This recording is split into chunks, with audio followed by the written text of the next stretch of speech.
स्वाभिमान को जगाए, हमें जीना भी सिखाए। स्वाभिमान को जगाए, हमें जीना भी सिखाए। स्वाभिमान को जगाए, हमें जीना भी सिखाए। माँ करे पाप का अंत, बोलो जय माँ गंगे, बोलो जय माँ गंगे, बोलो जय माँ गंगे, बोलो जय माँ गंगे।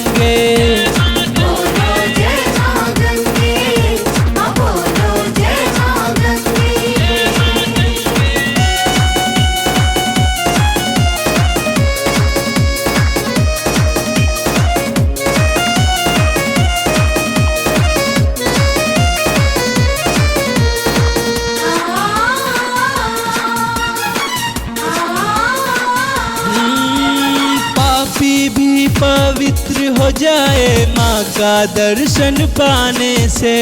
तन मन क्षण में शुद्ध हो जाए माँ गंगा में नहाने से। हाँ, पापी भी पवित्र हो जाए माँ का दर्शन पाने से।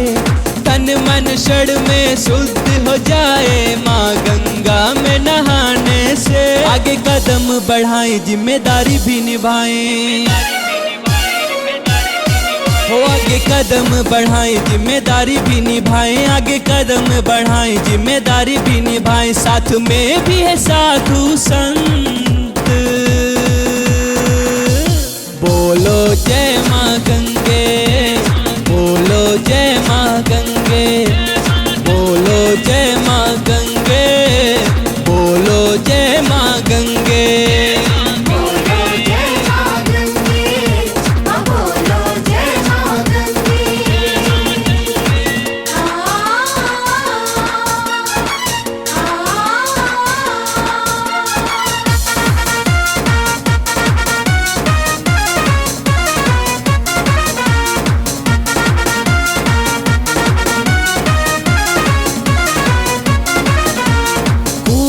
कचरा तन का कपड़ा ना गंगा में बहाएंगे।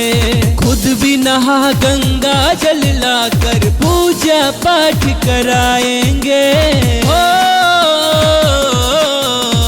कूड़ा कचरा तन का कपड़ा ना गंगा में बहाएंगे। खुद भी नहा गंगा जल लाकर पूजा पाठ कराएंगे। चाहे धरती पे रहे चाहे आसमां में जाएं, चाहे धरती पे रहे चाहे आसमां में जाए। चाहे धरती पे रहे चाहे आसमां में जाए। गाए माँ का आरती मंत्र, बोलो जय माँ गंगे, बोलो जय माँ गंगे, बोलो जय माँ गंगे, बोलो जय माँ गंगे। बोलो जय माँ गंगे, बोलो जय माँ गंगे।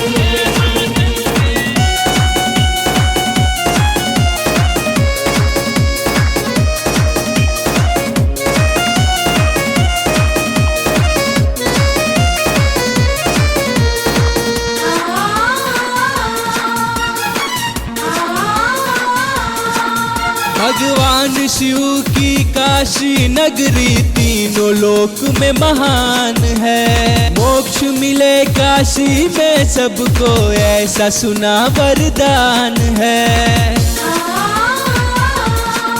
भगवान शिव की काशी नगरी तीनों लोक में महान है। मोक्ष मिले काशी में सबको ऐसा सुना वरदान है। हरिश्चंद्र भी आए गंगा घाट पे बिताए।